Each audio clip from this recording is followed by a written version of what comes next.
Magandang buhay mga bata! Tara, samahan ninyo akong matuto kasama si Teacher Aika, your online teacher. Please don't forget to subscribe, like, share, and hit the notification bell for more videos. Thank you! Revised K-12 Curriculum, Math Grade 2, Quarter 1, Lesson 3, Day 2. Our topic for today is about recognize and represent 201 to 300 using concrete and pictorial models. This is Teacher Aika, your online teacher. Let's start! Learning objectives. Count up to 300. Recognize and represent 201 to 300 using concrete and pictorial models, and read and write numerals 201 up to 300.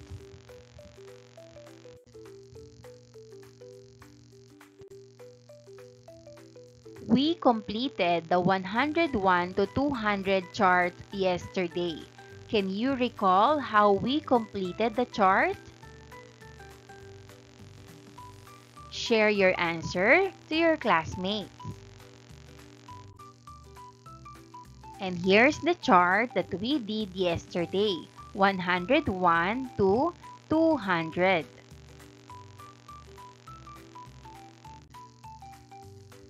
In writing the numbers from 101 to 110, we base them on their representations using flats, longs, and or units.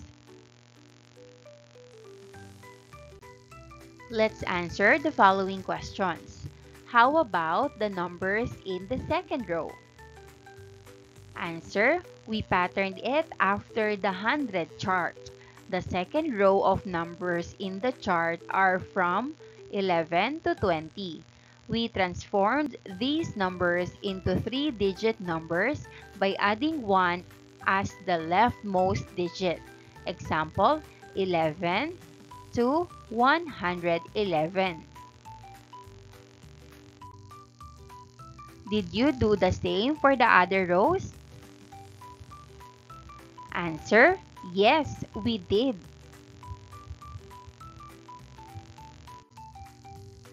How about the last number in the 10th row?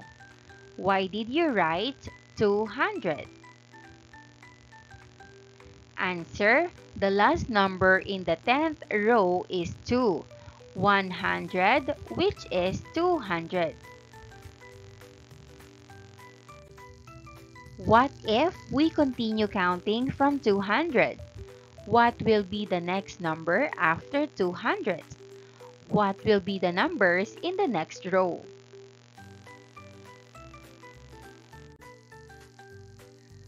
Complete the chart.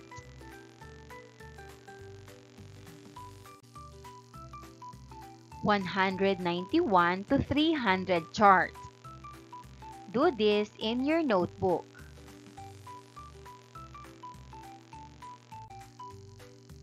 The charts will look like this. 201 to 300.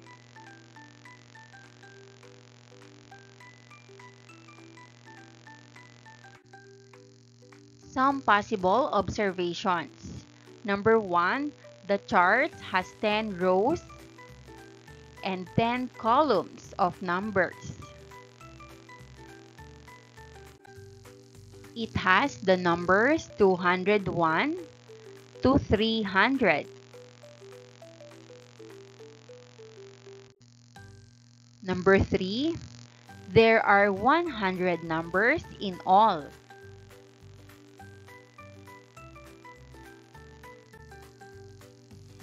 Number 4, number 2 is always the leftmost number except for the last number in the 10th or last row. Number 5, all the numbers have 3 digits.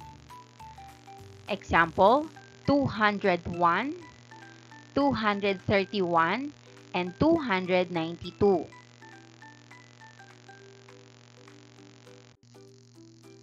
Number 6, the numbers in each row increases by 1. 201 plus 1 equals 202.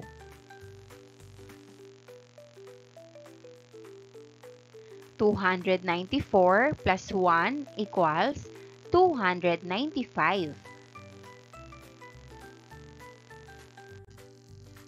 Number 7, the numbers in each column increases by 10. 201 plus 10 equals 211. 235 plus 10 equals 245.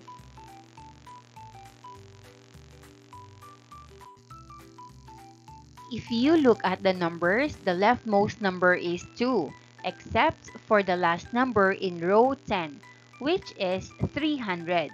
Why do you think that the last number is 300?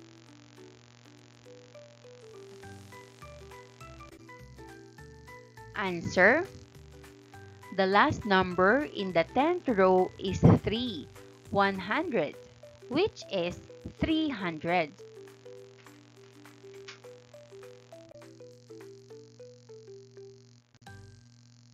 Bring out your show me boards. Write the numbers I will say. I will choose a number randomly from 101 to 300.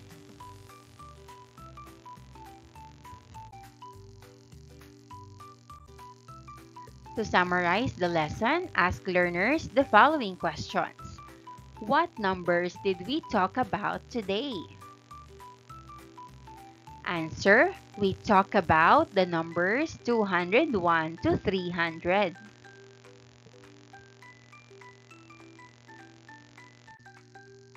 How did you determine the numbers 201 to 300?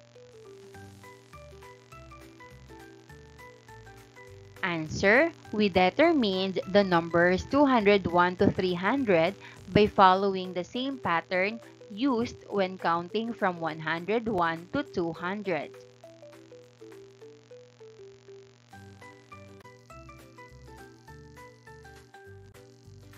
Assessment number 2. Write the missing numbers. Here's numbers 1 to 5. Let's answer. Number 1, 210, 211, 212, 213, and 214. Number 2, 248, 249, 250, 251, and 252. Number 3, 267, 268, 269, 270, 271. Number 4, 286, 287, 288, 289, 290.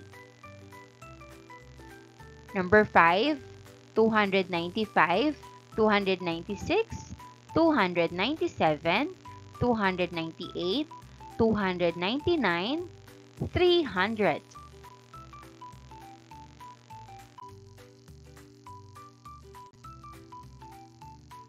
Practice counting from 201 up to 300 at home.